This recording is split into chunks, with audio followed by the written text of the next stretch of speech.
Bienvenue dans cette plongée au cœur de l'esprit humain.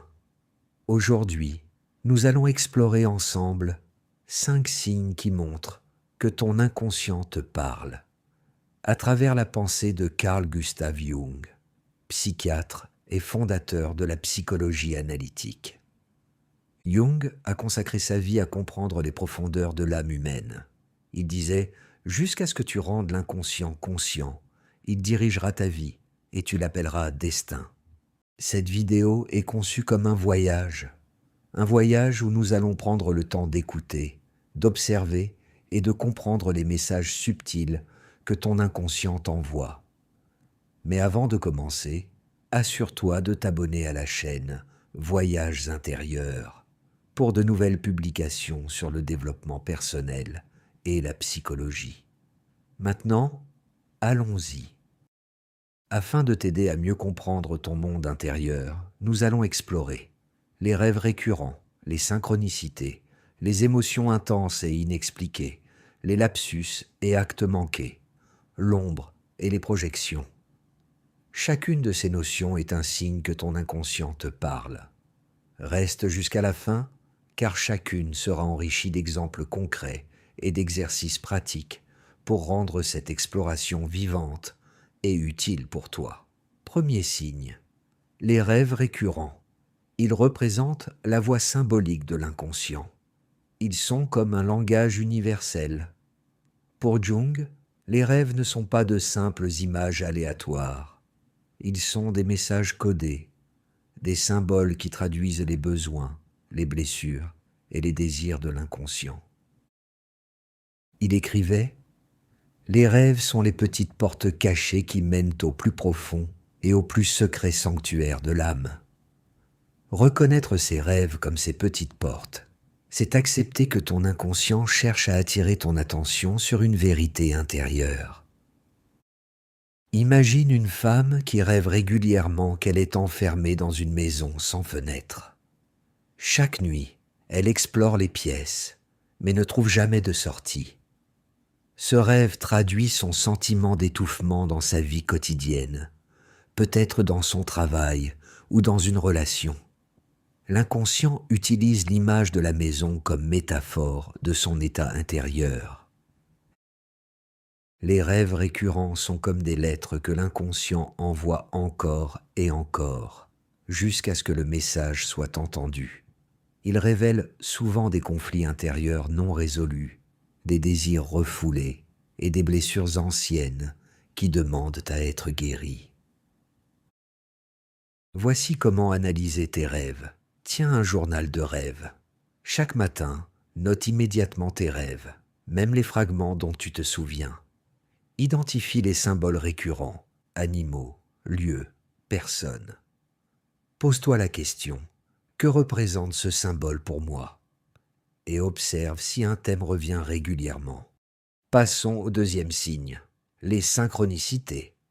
Quand nous vivons des synchronicités, l'univers semble nous répondre. C'est rencontrer une personne au moment exact où l'on pense à elle, lire une phrase qui répond précisément à une question intérieure, vivre une suite d'événements qui semblent reliés à une suite invisible.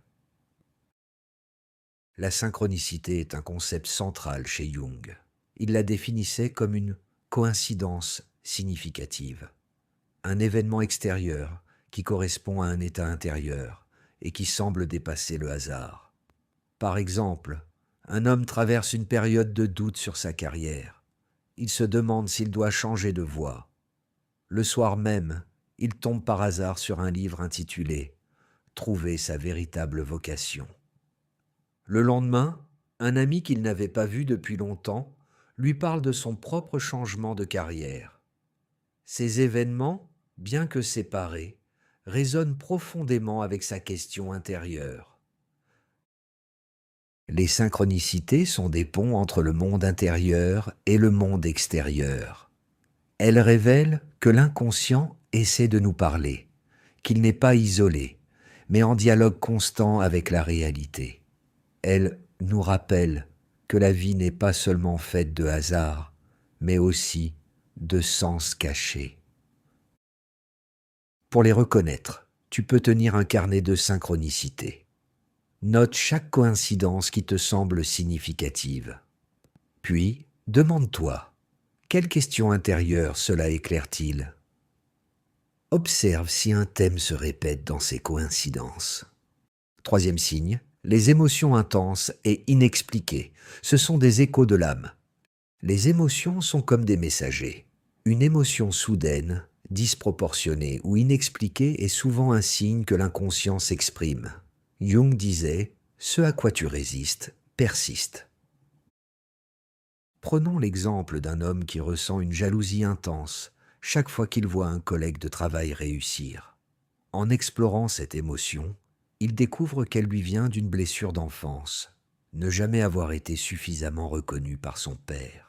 L'inconscient utilise cette émotion pour attirer son attention sur une douleur ancienne.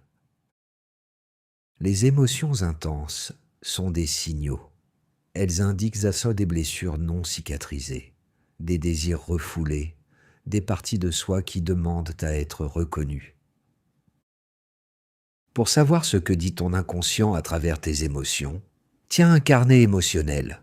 Chaque fois qu'une émotion forte surgit, note-la. Demande-toi, quelle situation passée cela me rappelle-t-il ? Observe si cette émotion revient dans des contextes similaires. Quatrième signe, les lapsus et les actes manqués, ou quand l'inconscient échappe à ton contrôle. Un mot qui échappe, une erreur répétée, un oubli étrange. Ces petits incidents du langage ou du quotidien ne sont pas anodins. Un lapsus est une erreur de langage qui révèle une pensée cachée. C'est le fameux lapsus révélateur. Par exemple, un homme, en pleine réunion de travail, s'exclame soudain « Je veux dire que je démissionne » au lieu de « Je suis convaincu ». Ses collègues rient, pensant à une simple erreur, mais lui sait que ce lapsus trahit son désir caché de quitter un emploi qu'il trouve insatisfaisant. Malgré le sourire gêné, cet instant lui ouvre les yeux sur ses véritables aspirations. Ce lapsus devient un catalyseur pour entamer une réflexion profonde sur sa carrière. L'acte manqué, lui, est une erreur d'action qui trahit un désir inconscient. Par exemple, une femme oublie systématiquement ses rendez-vous avec une amie. En analysant cet oubli, elle comprend qu'elle ressent une jalousie inconsciente envers cette amie et que son esprit cherche à éviter la confrontation. Les lapsus et actes manqués sont des fissures dans le mur du conscient. Ils révèlent des désirs refoulés, des vérités que l'on n'ose pas admettre, des conflits intérieurs. Pour savoir ce que veulent dire tes lapsus et tes actes manqués, note chaque lapsus ou oubli étrange. Demande-toi, qu'est-ce que je ne veux pas dire ou voir ? Cherche le lien entre l'erreur et ton état intérieur. Cinquième signe, l'ombre et les projections. Ce sont les miroirs de l'inconscient. L'ombre est la partie de nous-mêmes que nous rejetons ou ignorons. Elle contient nos peurs, nos désirs inavoués, mais aussi des qualités que nous n'osons pas reconnaître. Par exemple, un homme critique sans cesse les personnes arrogantes. En thérapie, il découvre qu'il a lui-même un fort désir de reconnaissance, mais qu'il le refoule par peur d'être jugé. Son inconscient projette ce désir refoulé sur les autres. Reconnaître l'ombre, c'est accepter que l'inconscient se manifeste à travers nos jugements et nos relations. Jung disait « Celui qui regarde à l'extérieur rêve, celui qui regarde à l'intérieur s'éveille ». Pour identifier tes projections, note les comportements qui t'irritent chez les autres. Demande-toi, est-ce que je possède moi-même cette qualité, mais que je refuse de le voir ? Observe si ce schéma se répète avec plusieurs personnes. Ton inconscient te parle à travers tes rêves, des synchronicités, tes émotions, tes lapsus, actes manqués et projections. Ces signes ne sont pas des accidents, mais des messages précieux. En les écoutant, tu entres dans un dialogue profond avec toi-même, un chemin vers la connaissance de soi et la transformation intérieure. Jung nous rappelle, connaître sa propre obscurité est la meilleure méthode pour faire face à celle des autres.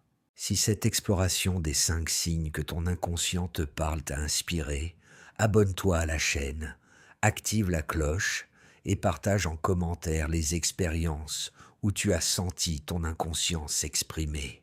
Je suis curieux de savoir. À bientôt pour un nouveau voyage intérieur.